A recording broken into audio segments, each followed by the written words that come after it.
Okay, so theory of evolution, pretty cool thing. It's based on the idea that everything or that all living creatures are related, and so basically what it is. It's the change in characteristics of a species gradually through time using natural selection, which is a pretty neat thing, and I'll talk more about that later.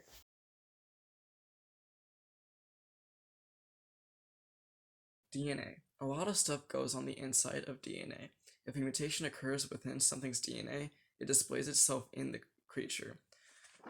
A mutation could be something as small as just one little piece of the DNA altering, such as here. If it is useful, the creature can use it to survive, and they'll pass on that trait to their offspring. And as generations go on, and that trait proves useful, it may become more and more widespread. This is a process called natural selection, which happens mainly due to mutations in DNA. This was discovered by the study of the double helix DNA model. With the little mutations in it, even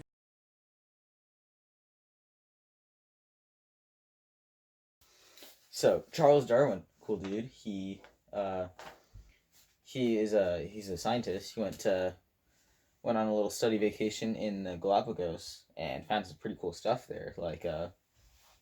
He found some finches on some different islands. He's like, wait a minute, these look pretty similar, but they're not exactly the same.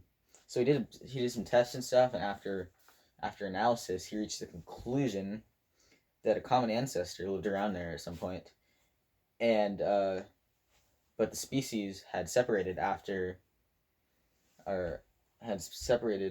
gaining favorable traits on their islands. So they were on different islands. So different stuff was on each island, so they had to adapt and get better, and so they got favorable traits. And like for example, they had different beaks for eating different food. There were different sized nut or seeds and nuts and crap for them to eat, and so yeah. And he found similar, or he did ran similar tests on iguanas and came and got the same results.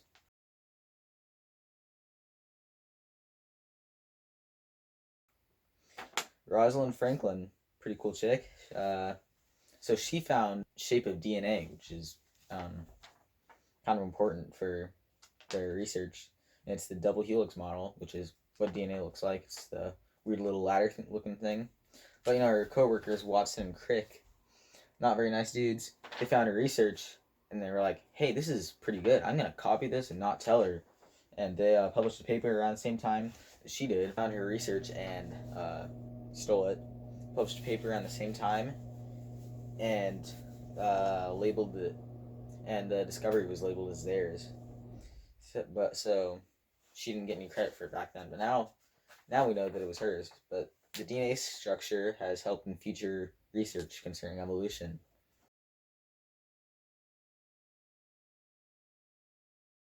Watson and Crick.